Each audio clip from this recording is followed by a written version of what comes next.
Oftentimes, young voices aren't heard, or people's voices aren't heard, or maybe people don't feel seen because there's not a place where that's happening regularly. And I think STARS now and in the future will continue to be that safe space, the safe space for discussions, the safe space for ideas, and then the safe space for implementation. And I see more of that. And I see more of us walking along one another, maybe intergenerationally, until that next generation feels safe to take it on themselves.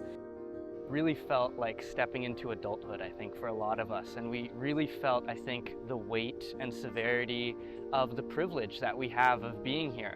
Being able to meet with the vice governor of a prefecture is just an incredible experience. It felt really important, and like our stories really mattered. What happened to us really mattered. I really feel that Star Strong initiative that started in 2025 will really also inform our future and our next 25 years.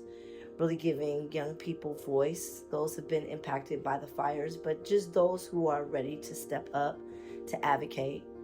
We were so honored to take a few to Japan, and then that led to New Orleans, where they also got to experience resilience and hope through rebuilding.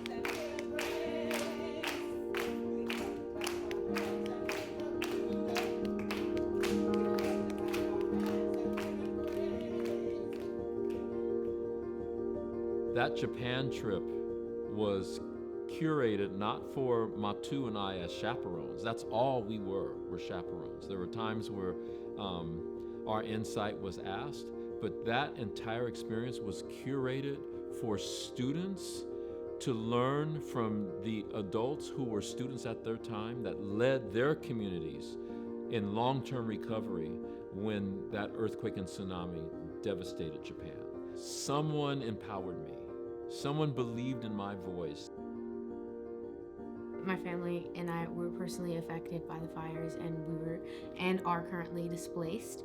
It was very hard to see the community be spread out all through California, and kind of just be physically removed from my home. So STAR's community involvement was kind of my way out. In my capacity doing the kind of work and research that I do, I see many programs that separate themselves from the family, and the intentionality of STARS from the very beginning to really be partnering with the families of these kids was very, it's been consistent.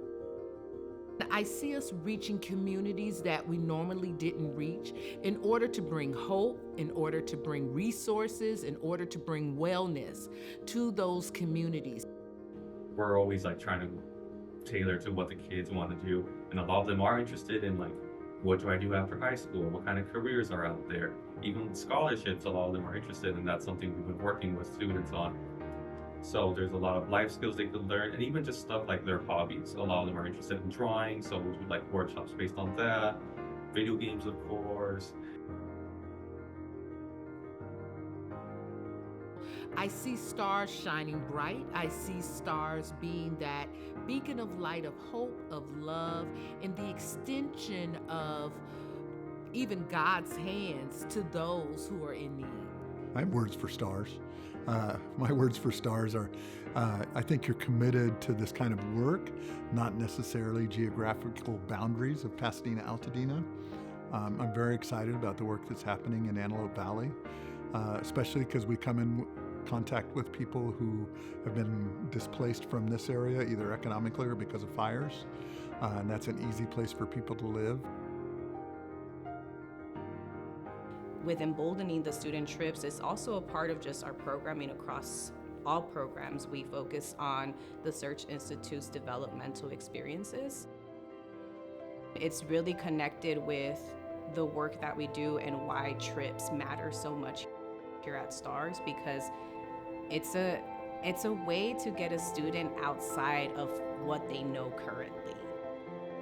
I see more students stepping out of their comfort zones in terms of maybe trying designs that they haven't tried before, or not sticking with the examples I gave them in my lecture.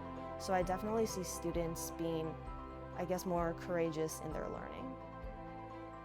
That's exactly what she is saying, empower the youth. It's supporting them to to address any adversities or challenges they may have, but also they're moving beyond that. They're like, okay, you now can give back to your community.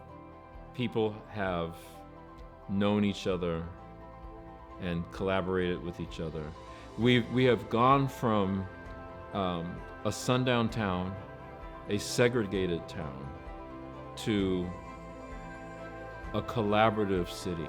And my hope is, come COVID, come fire, come whatever happens in the future, that who STARS is, who Pasadena and Altadena is a community that allows nothing to separate us. It'll take other people. It will continue to take our faith to do so.